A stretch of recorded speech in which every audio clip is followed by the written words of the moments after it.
Avatar. Sekarang kita di Visiting Artist Studio episode yang pertama. Dan episode pertama ini kita ada di Sarang Building, kepemilikan Jumaldi Alfi. Langsung aja yuk kita ngobrol sama Uda Alfi.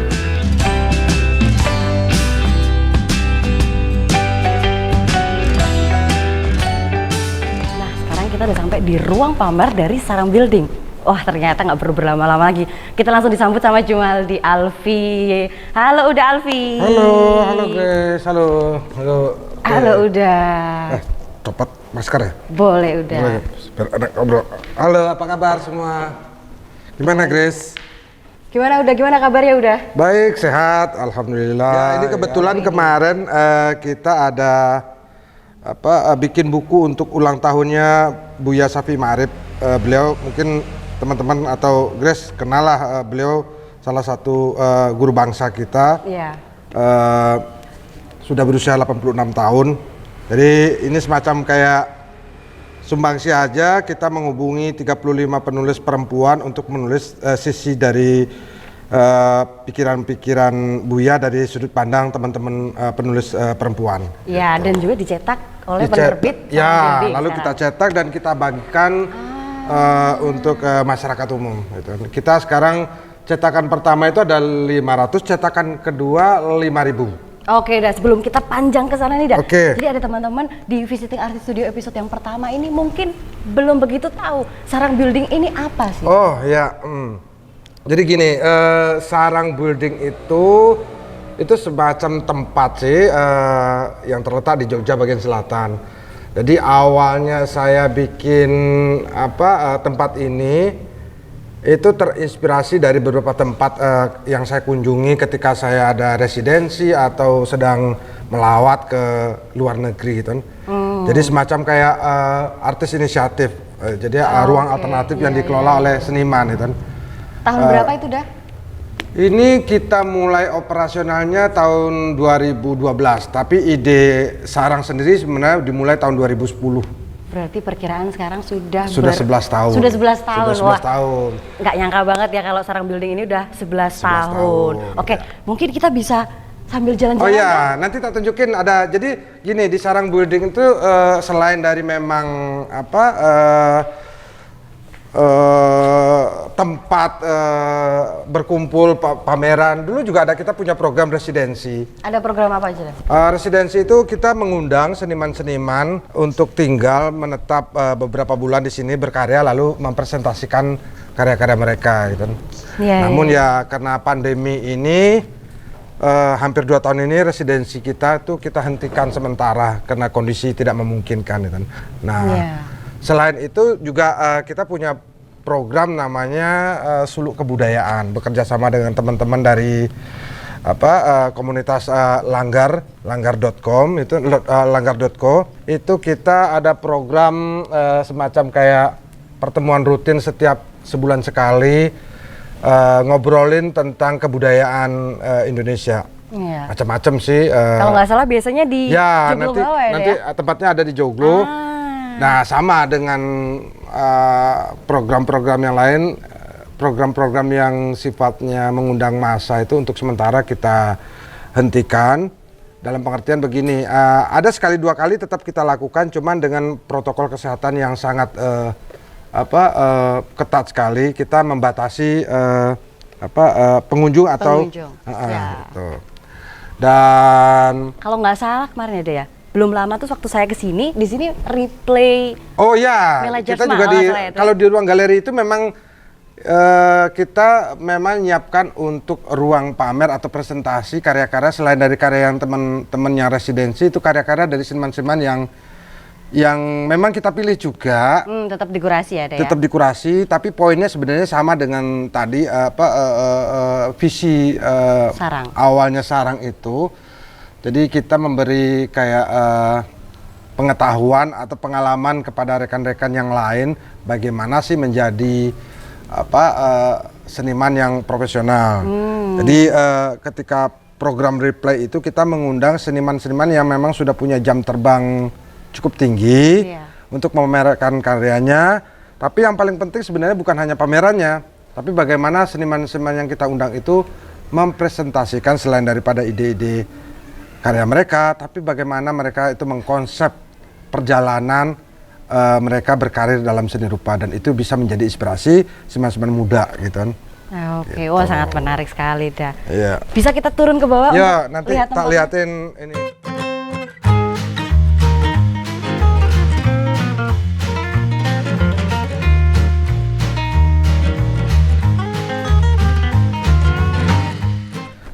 Kita juga punya ruang baru, jadi ya mau nggak mau, walaupun situasinya pandemi, tapi ternyata kan kebutuhan-kebutuhan untuk bersosial, bertemu itu tidak bisa ditahan gitu kan. Iya pasti dah, apalagi Nah, diskusi-diskusi yang sebelumnya berlangsung. Betul, tapi ya itu tadi kita mencoba untuk bernegosiasi dengan keadaan, ya bagaimana caranya kita juga misalnya kayak protokol kesehatan atau apa gitu kan, memang harus kita jaga itu.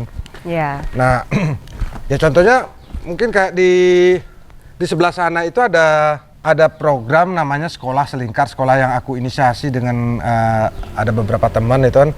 Itu yang basicnya tentang pendidikan untuk anak.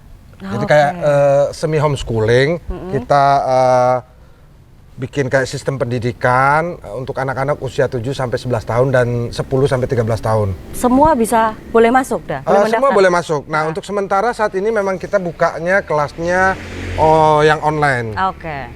Dulu pernah ada kelas offline-nya, tapi ya itu sekali lagi pandemi, akhirnya Ya, kita harus ikut hentikan membatasi dulu. ya. Mudah-mudahan nanti setelah pandemi selesai, kita akan bisa buka, karena juga beberapa orang tua murid dan murid-murid yang pernah kelas offline juga sudah rindu pengen berkumpul lagi gitu. Iya. Nah, biasanya kita di sini sekolahnya.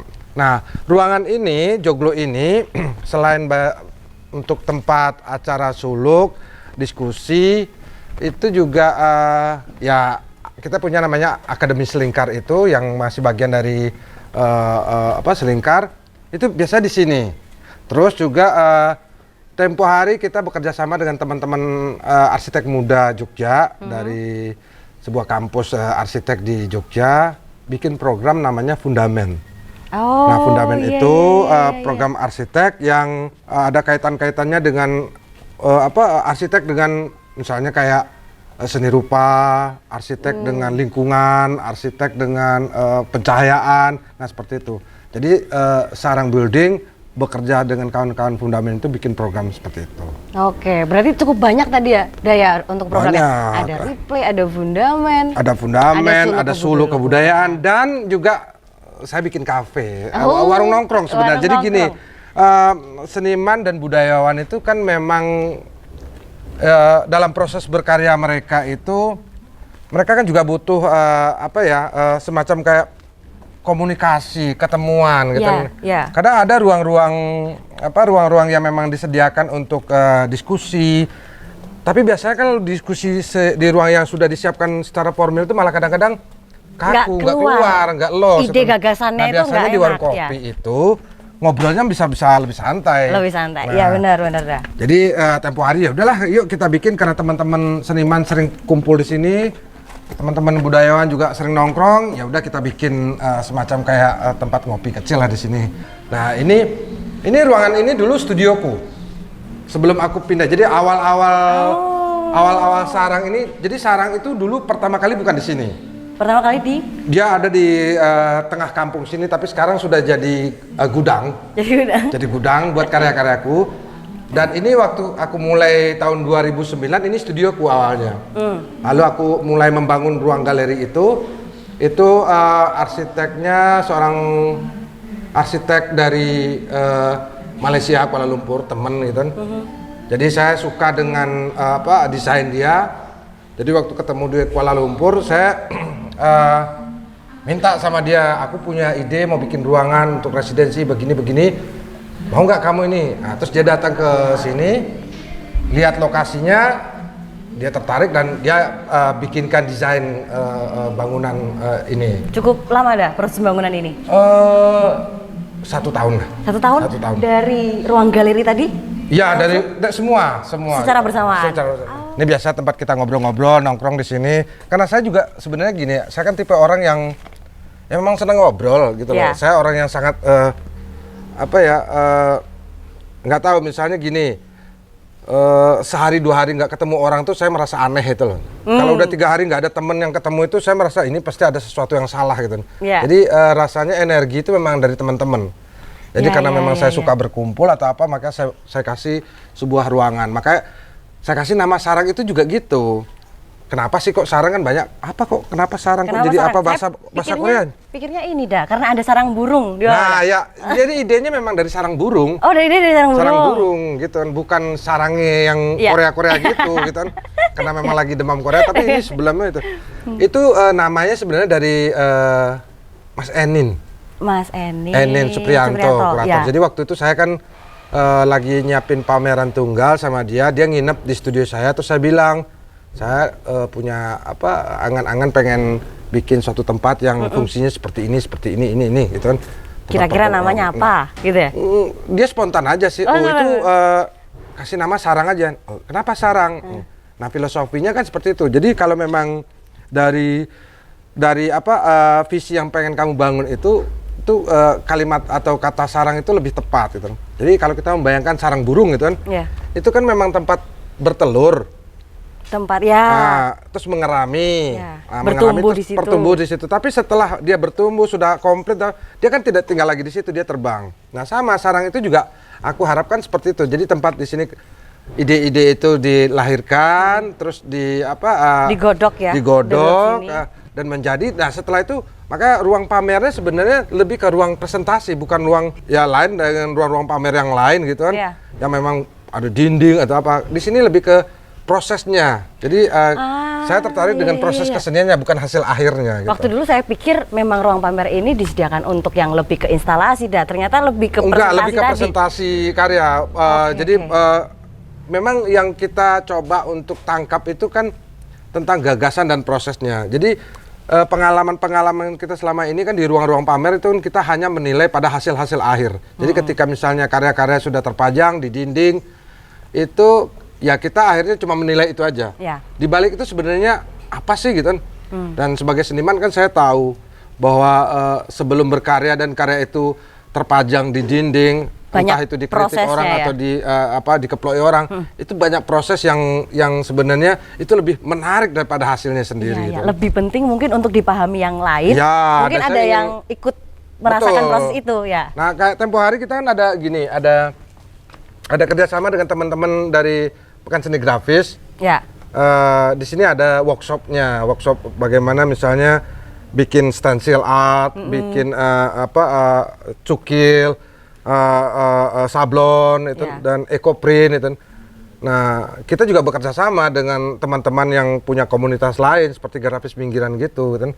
Contohnya nanti ada jadi sarang ini ada 2. Sarang satu dan di sana sarang 2 di sebelahnya. Nah, itu ruang-ruang pamernya di sana. Dan lebih banyak lagi ini ya. Ada banyak kegiatan lagi di sini. Tapi poin sebenarnya dari sarang sendiri adalah kita mencoba untuk memberikan semacam kayak tanda kutip gitu ya, sumbangsih gitu kan, walaupun seberapa besarnya lah, kecil atau gimana itu dalam ekosistem seni rupa. Dan di sana juga nanti saya lagi membangun sebuah ruangan untuk sekolahnya Selingkar itu. Berarti yang di bawah ini sekarang? Itu kantornya. Karena memang sekarang lagi pandemi, kita rehat dulu anak-anak. Nah, saya proses membangun sehingga nanti kalau pandemi selesai, ruangan selesai, anak-anak udah bisa masuk sekolah lagi. Sekarang lagi proses kerja. Tapi kalau untuk online-nya biasanya gimana dah? Misalnya teman-teman udah bisa ngecek di website. Teman-teman misalnya gini, sebenarnya itu bukan hanya sekolah anak-anak sebenarnya, itu sebenarnya juga sekolah buat orang tua. Makanya namanya Selingkar itu sekolah literasi sayang keluarga. Selain dari anak-anaknya, orang tua sebenarnya juga di sana. Jadi kayak itu tadi, basicnya kita tentang memberi asupan-asupan literasi, kesenian dan kebudayaan gitu kan. Nah, jadi kadang gini, banyak dari sekolahan kadang-kadang tidak paham atau mungkin masih kurang memaksimalkan bagaimana sebenarnya peran orang tua. Sekolah itu dianggap sebagai ya udah kita sekolah, anak udah selesai. Padahal sebenarnya proses pendidikan yang paling utama itu sebenarnya dengan orang tua. Nah, di Selingkar itu kita sebenarnya walaupun anak yang masuk di situ, tapi bagaimana selain dari proses sana kita bersinergi dengan orang tua sehingga bisa mengerti sebenarnya kemauan anak itu seperti apa. Jadi simpelnya sebenarnya begini, pengalaman pribadi kita gitu. Kita mencoba membangun mimpi-mimpi anak-anak itu sesuai dengan impian yang mereka bangun. Yeah. Bukan hanya sekedar orang tua memaksakan impian mereka yang gagal ke anaknya. Nah, dengan kesenian itu sebenarnya bisa kita pakai praktek-praktek tuh. Oh, ini kita udah sampai di kafenya ada. Ini rekan saya. Oh, chefnya ya. Chefnya merangkap pengelolanya Mas Alang gitu kan. Jadi ini tempat kita nongkrong. Biasanya kalau udah habis maghrib atau menjelang sore, ini banyak teman-teman seniman-seniman, budayawan, penulis, perupa nongkrong di sini. Tapi memang menyenangkan dah. Saya sepertinya 2 kali lembur di sini. Lembur di sini ya. Banyak teman-teman karena memang di sini juga ada wifi gratis ya. Gitu. Gitu. Oke, ini kita udah sampai di Sarang. Ini Sarang 2. Nah, kebetulan. Nah, di sini ada beberapa studio teman-teman. Jadi nanti kalau teman-teman nanti ada dengar suara-suara heboh itu. Nah, itu kebetulan ada studio. Oke. Nah, itu ada studio di sana itu teman saya Handi Wirman, satu kelompok denganku Jendela. Nah, suara heboh itu apa? Gergaji. Oh iya, dia karena lagi bikin ada semacam kayak karya besar. Objek gitu kan. Nah, Handi itu salah satu kompatriot atau teman saya di kelompok Jendela. Kelompok Jendela. Ya. Nah, di Sarang 2 ini juga ada sebuah kantor dari kelompok saya Jendela. Jadi di Sarang 2 ini nanti ada galeri Kiniko, ada Jendela Institute dan tadi ya? Dan ini yang selingkar yang sedang saya siapkan bangunannya kan. Jadi agak heboh sekarang, agak ramai kan. Agak suara-suaranya itu ya itu. Nah, itu suara mesinnya Handi. Jadi bertarung ya ini ya. Studio sebelah sama pembangunannya selingkar ya. Gerbangnya masih merah ya, Dah ya? Gerbangnya merah. Gerbang merah. Oh, itu ya, identik sekali. Merah. Setiap bangunan saya gerbangnya merah. Oh iya, di rumah juga berarti. Studio, sarang gitu. Nah, ini buat selingkar lagi proses pembangunan.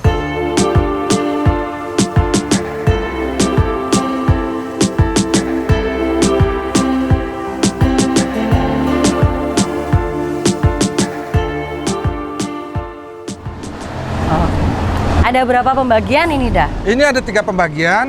Di depan buat parkir, di tengah itu buat selingkar di sini. Nah, nanti di sini ada Jendela Institute, ada Kiniko Art Room, terus ada ruang memang untuk fungsinya buat pertemuan. Dan saya bikin macam ada berapa nanti kamar buat residensi. Jadi nanti seniman-seniman yang mau pameran di sini atau lagi ada kegiatan sini, mereka bisa tinggal di sini gitu. Berarti hampir sama dengan Sarang yang pertama dulu juga ada ya? Nah, sebenarnya proyek Sarang di sana, cuman karena memang di sana sudah menjadi tempat publik karena ada kafe, ada apa, jadi nanti senimannya daripada keganggu, akhirnya saya pindahkan ke sini dan ini ruangannya kan lebih tenang gitu. Oke, berarti residensi tetap program residensi akan terus berjalan ya? Insya Allah tetap berjalan karena sebenarnya ada beberapa proyek kita sudah bekerja sama. Salah satu dengan rekan dari Australia, dari Melbourne, Project 11, Pak Konfir. Itu sebenarnya kita ada program, cuman terhenti karena pandemi. Mudah-mudahan nanti setelah pandemi selesai kita lanjut lagi programnya. Seharusnya tahun kemarin itu waktu mulai pandemi itu ada teman-teman dari Australia, seniman Australia yang harusnya residensi di sini. Cuman ya kita hentikan dulu. Iya. Karena memang residensi itu tempat pencarian para seniman muda untuk ikut berproses di negara lain. Ya, ada pengalaman baru baik yang buat residensi maupun yang nanti yang membantunya. Karena saya gini, jadi program-program kayak gitu saya tetap meminta untuk terjadi kolaborasi dalam pengertian apapun lah, misalnya berkaryanya atau berkomunikasinya dengan seniman-seniman lokal, terutama teman-teman seniman muda. Jadi untuk pengalaman-pengalaman mereka berinteraksi dengan seniman luar sebagai bekal pengalaman meniti karir mereka gitu kan. Iya, benar-benar sekali. Jadi dan juga untuk membangun jejaring baru mereka gitu kan. Kalau ini Dah, aku dari tadi nggak akan lepas dari para tanaman ini nih. Nah, udah sendiri ada gimana cerita di balik semua tanaman ini Dah? Saya kebetulan seneng bercocok tanam. Oke, hobi itu dah. Berarti hobi apa? Ya mungkin karena memang basicnya juga dulu keluarga petani lah. Bapak saya petani, kita tinggal di kampung dulu. Dan memang saya juga gini, nggak ada motif apa-apa sih, cuman memang pengen lebih menekankan pada ruang yang hijau gitu kan. Ini bangunan ini buat jendela institut. Oke. Ini jadi saya punya kelompok namanya kelompok jendela. Usianya sekarang kelompok itu sudah 25 tahun lebih lah. 25 tahun. 26 udah 26 tahun ini. Nah, itu kelompok waktu saya dirikan bersama 5 orang teman waktu kita kuliah. Dan masih aktif sampai sekarang. Cuman memang program kita sekarang tidak lagi pada buat anggotanya atau menyiapkan pameran seperti dulu atau apa gitu. Kini lebih kepada fokus pada bagaimana sih berbagi dengan pihak-pihak di luar. Misalnya kita bikin program mengelola pameran-pameran teman-teman muda yang visinya dulu mungkin apa yang jendela belum bisa explore, ternyata sudah bisa dianuin teman-teman dan kita akan support di situ.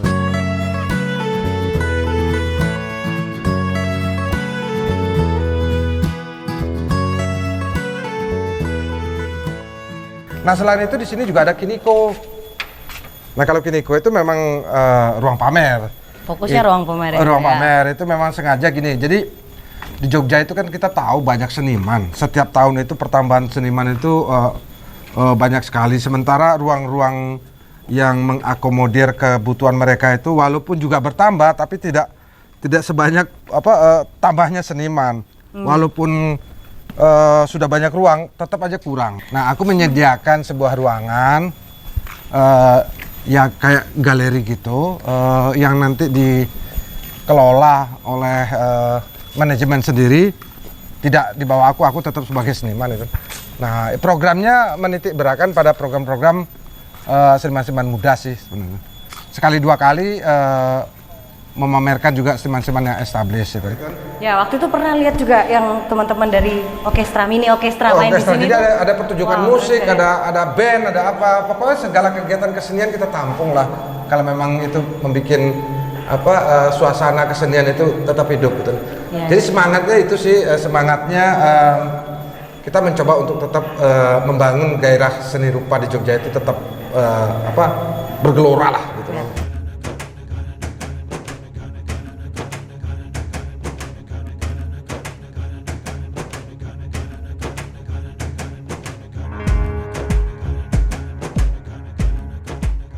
Kalau Kiniko ini sendiri berapa lantai ini dah? Ini ada 3 lantai. Ada 3 lantai. Lantai bawah, basement, ini lantai 2 dan ada lantai 3. Oke.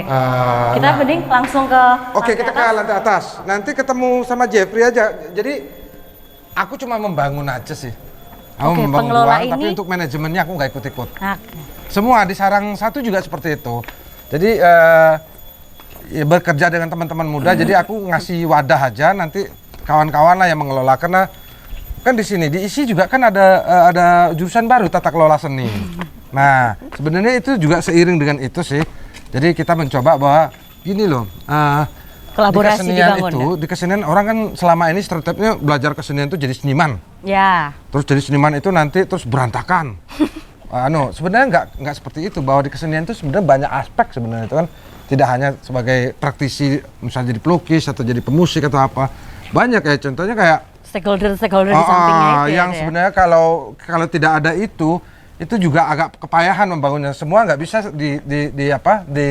dipegang seniman semua. Jadi ada stakeholdernya yang membangun infrastruktur buat mereka gitu kan. Iya.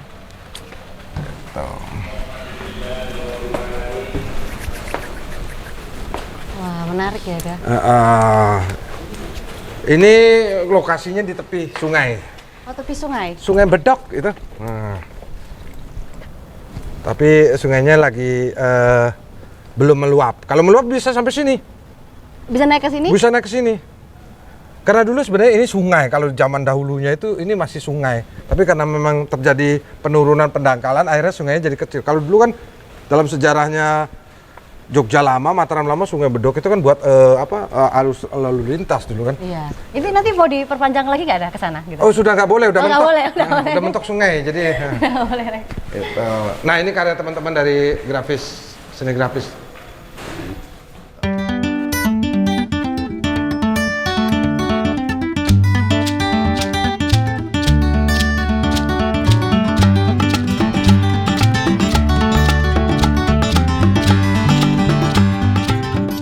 Karena walaupun banyak alternatif space di Jogja, setiap teman-teman seniman muda juga tetap mencari Ya. galeri dah gitu. Awalnya juga seperti kayak gitu. Aku juga awalnya kan membuat pameran tuh pameran kamar. Pameran kamar. Jadi aku menyeting kamarku sendiri, kontrakanku sendiri. Tahun-tahun 90-an itu kan memang lagi gencar-gencarnya membangun ruang yang bukan mainstream. Jadi awal-awal aku kuliah itu kan ruang pamer itu terbatas, Ya. yang dimiliki oleh institusi-institusi misalnya kayak Bentara Budaya atau Taman Budaya atau ruang-ruang yang memang kaitannya dengan pemerintahan atau corporate itu. Ya. Kalau alternatif itu paling ono karyanya langsung. Iya, ini karya Jadi pernikahan ya. jadi yang alternatif itu cuman cemeti. Cemeti. Nah, Ya. cuman kan di cemeti sendiri kan memang antrinya banyak lah dan senimannya kan memang pilihan. Akhirnya kita bagaimana ya caranya untuk bisa pameran juga. Akhirnya membangun ruang-ruang. Nah, saat itulah masa-masa ketika Jendela lahir, kelompok Jendela gitu kan. Terus Apotek Komik, Apotek Komik ya. dan Taring Padi. Nah saat itu kan memang ruang-ruang kita mencoba ruang-ruang alternatif gitu kan. Nah dan komunitas-komunitas lokal atau kedaerahan.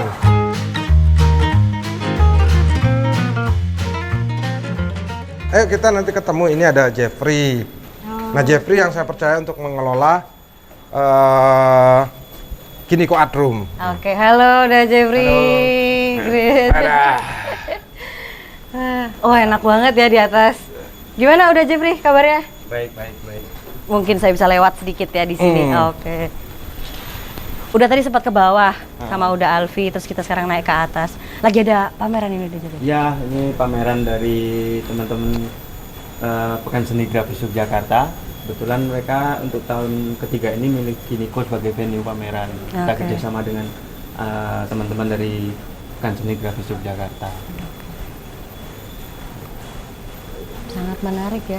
Udah seperti kayak paketan sarang gitu ya. Jadi karena teman-teman grafis juga mudah sekali gitu kan. Workshop di sana Ya, gitu kan. ya. Cukil di sini diskusinya. Preskon kemarin di sana Di gitu kan. sana Pameran juga, di sini. Tapi biasanya sistemnya itu seperti apa kalau misalnya teman-teman pengen ada yang daftar atau pengen ikut berkolaborasi gitu di sarang?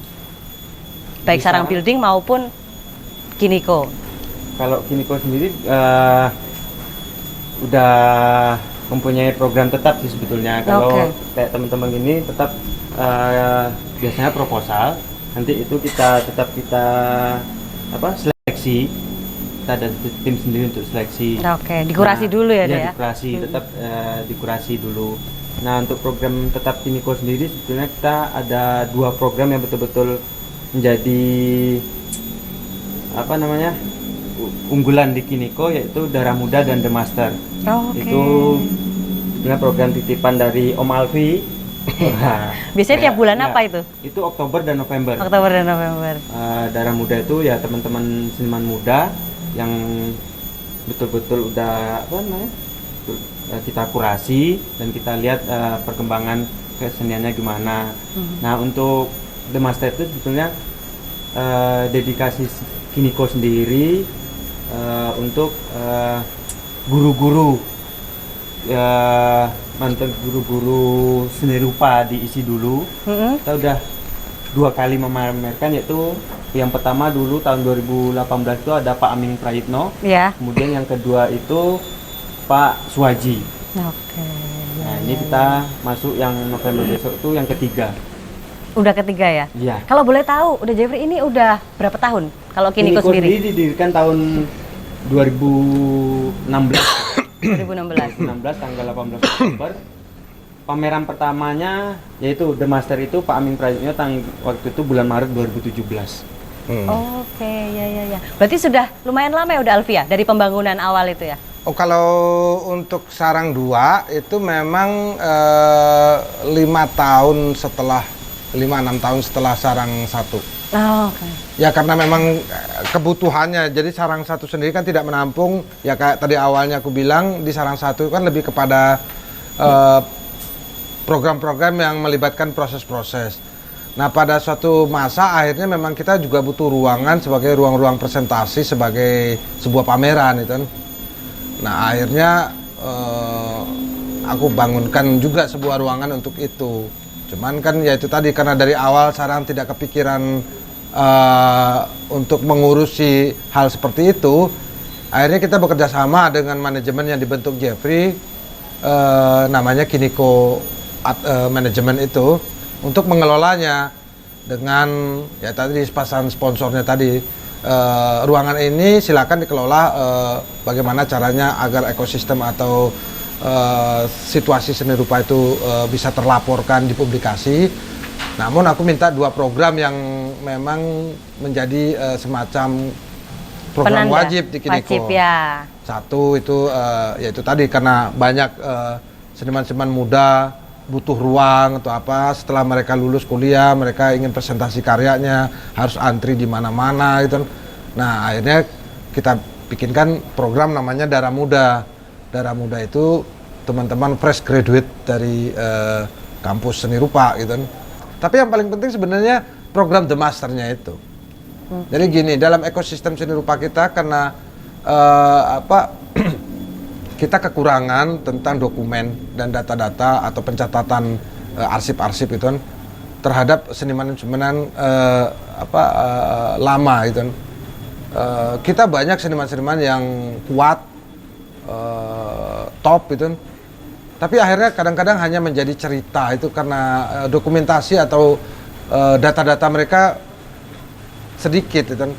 Itu bedanya mungkin dengan infrastruktur seni rupa di luar sana yang mereka sangat detail untuk menyiapkan hal seperti itu. Seniman kita banyak kekurangan untuk hal seperti itu. Ya. Nah salah satunya yaitu tadi saya titip sama Jeffrey, di ISI itu dulu banyak dosen-dosennya seniman-seniman hebat. Ya. Tapi setelah mereka pensiun, istirahat, dan mungkin juga secara produksi berkarya mereka menurun, berkurang, akhirnya mereka lewat, tidak lagi dikenang orang, hanya sepintas saja. Sementara sebenarnya mereka masih produktif, masih berkarya, tapi mungkin karena apa yang mereka kerjakan tidak sejalan dengan mungkin tren saat ini, jadi akhirnya mereka tersisir.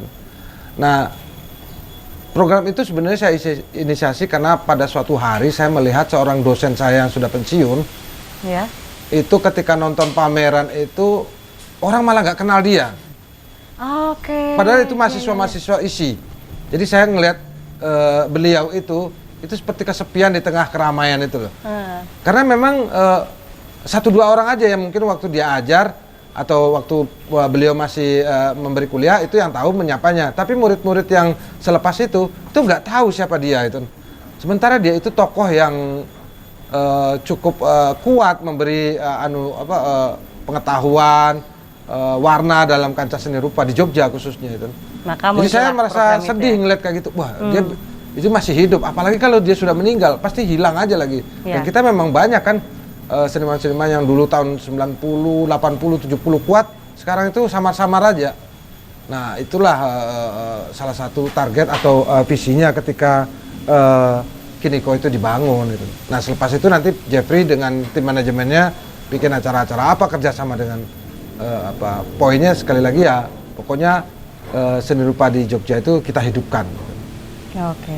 Sebagai pengisi kepingan-kepingan di Jogja itu kan banyak ruang yang membangun struktur bentuknya seni rupa Yogyakarta. Nah, kita mencoba sarang, Kiniko, jendela itu menjadi kepingan-kepingan kecilnya untuk memenuhi struktur itu.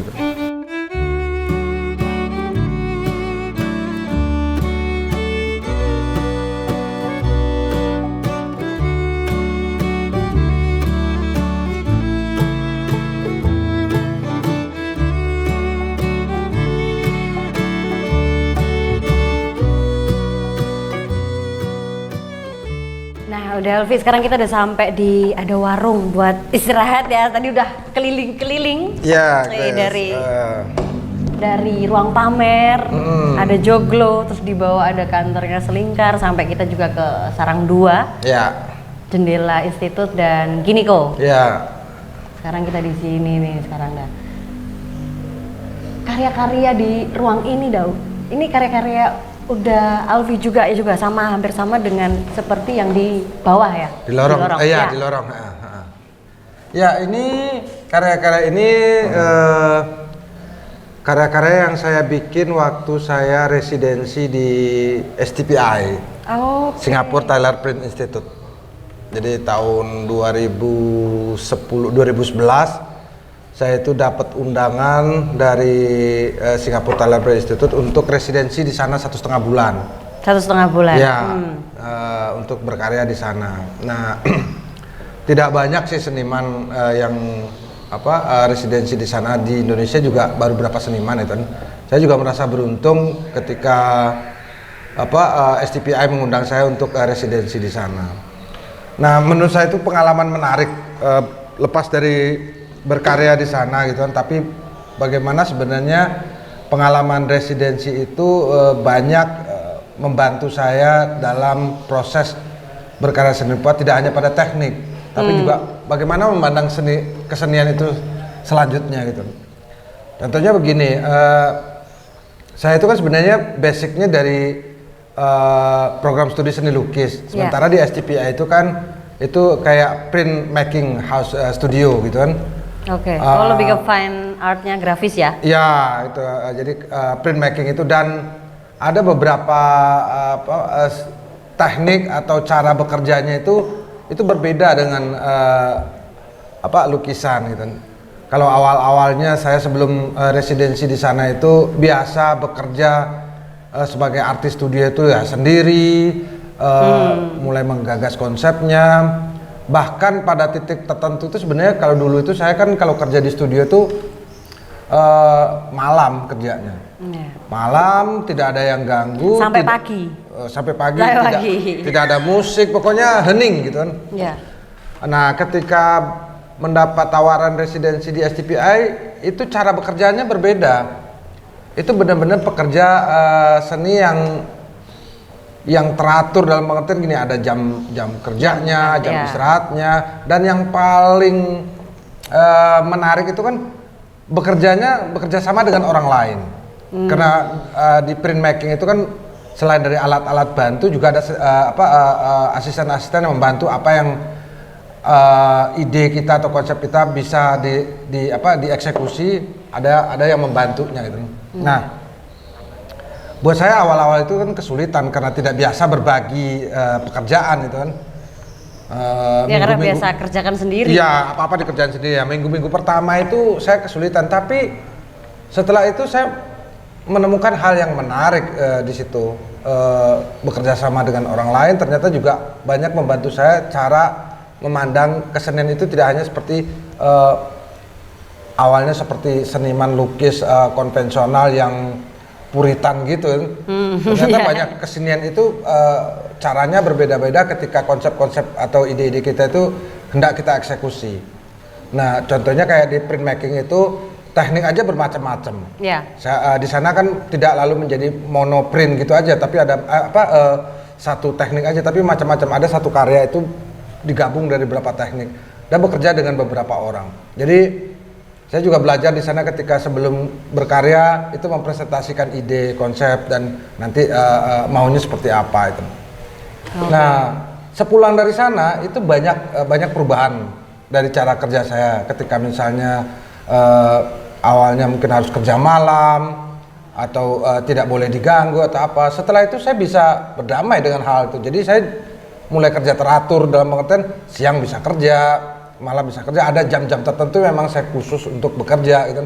Kalau dulu kan mood sekali, moodnya gambar ya gambar, moodnya main gitu. Tapi kalau sekarang itu semacam ada keteraturan, ini jam ini harus kerja, jam ini begini, jam ini urusan keluarga, nah seperti itu gitu. Pun juga dalam mengatur strategi atau manajemen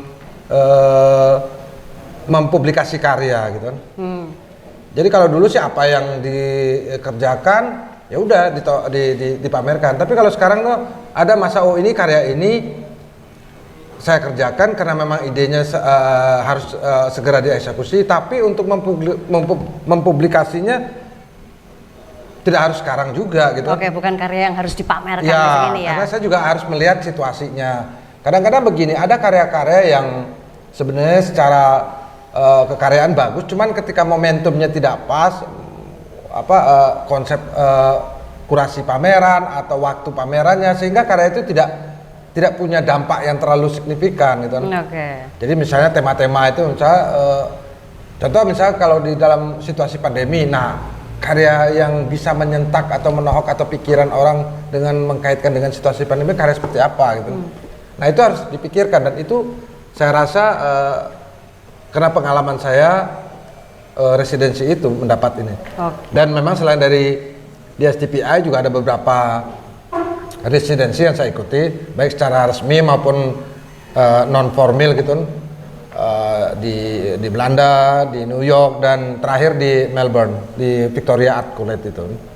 Oke, berarti kalau di sini nih di sarang nih teman-teman, kita cuman bisa lihat sebagian karya udah Sebagian ya. karya. Nanti lebih lengkapnya lagi berarti bisa main nih ke studio kawan-kawan ya. Boleh kapan-kapan nanti bisa ke studio. Nah itu juga menarik. Dulu itu saya kan nggak bisa. Kalau ngelukis ditonton orang tuh nggak bisa. Saya bukan tipe yang show off gitu kan. Dulu bener-bener Private studio private, ya. Saya punya pengalaman dulu itu waktu kuliah atau awal-awal itu nyewa studio, lalu tengah malam sedang bekerja gitu kan. Sedang asik bekerja itu saya sampai sudah tidak tahu kondisi di studio. Ternyata Pak Kos saya itu udah duduk di belakang saya itu. Dia ngamatin itu, dia masuk saya nggak tahu. Jadi saya kerja sedang ngelukis gitu kan. Nah tiba-tiba ada bagian lukisan yang saya nggak suka, itu saya tablek. Saya tablek karena menurut saya nggak oke, saya tablek. Tiba-tiba ada yang nyeletuk di belakang. Loh Mas, kok ditutup itu? Padahal itu bagus loh. Saya kaget. Loh, ada orang di belakang. Itu kayak diguyur air dingin rasanya, kepala saya biuk. Dan semua ide mood itu hilang. Oh ya Pak, saya layani, dia ngobrol. Nah selepas kita habis ngobrol, dia keluar dari ini, lukisan yang sedang saya kerjakan saya tutup habis lagi. Karena tidak ada lagi koneksinya. Nah seperti itu dulu itu, se-ekstrim itu. Jangan sampai diputus istilahnya gitu ya istilahnya. Nah tapi kalau sekarang nggak masalah buat saya. Cuman saya masih tetap tidak bisa istilahnya menjadi performance artis yang lalu painting action sambil painting, ya. Tapi kalau sekarang saya lagi ngelukis, anak masuk studio saya tanya ini udah bisa gitu. Jadi nggak terlalu jadi inilah. Kalau dulu nggak bisa kayak gitu. Benar-benar jadi kayak ruang suci saya dulu itu studio itu. Kalau sekarang sih nggak masalah itu. Sekarang berarti besok next kita bisa nih ya Boleh main nanti ke studio ya? Nanti kebetulan saya juga lagi sedang nyiapin gambar baru. Di sana juga nanti ada perpustakaan saya. Nanti kita bisa lihat koleksi-koleksi buku yang saya miliki, dan ada beberapa juga karya-karya yang sedang saya garap gitu, guys. Oke, siap. Terima kasih. Sip. Udah Alfi, karena seharian ini kita udah ditemenin buat keliling dan dapat banyak sekali insight, baik dari sarang 1 sampai sarang 2, sampai kita juga ada undangan nih ya buat ke studio lagi nih ada ya. Oke, terima kasih untuk udah Alfi, dan juga tadi yang di Kineko ada udah Jeffrey dan juga teman-teman di ada manajemen. Next kita akan ketemu lagi di episode selanjutnya. Tunggu lagi visiting artis studio. Oke. Terima kasih Dalvi. Sama-sama Grace, sama-sama. Makasih buat semua juga. Yuk.